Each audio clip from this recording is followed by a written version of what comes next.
Bilasanmi, agar ustunga urilgan zarbalar ham gol deb hisoblanganida, sevimli futbolching necha gol urgan bo'lardi?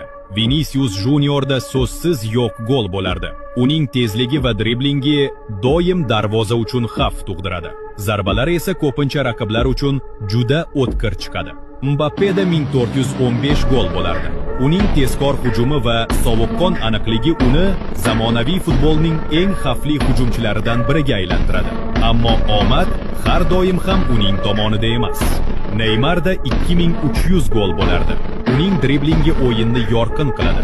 Hatto ustunga urilgan zarbalari ham maydondagi shouning bir qismiday ko'rinadi. Robert Lewandowskida 2440 gol bo'lardi. U doim ideal pozitsiyani tanlashni va hujumni yakuniga yetkazishni yaxshi biladi. Erling Haaland esa 2510 gol bo'lardi. Uning kuch va tezligi har bir hujumni himoyachilar uchun haqiqiy tushkunlikka aylantiradi.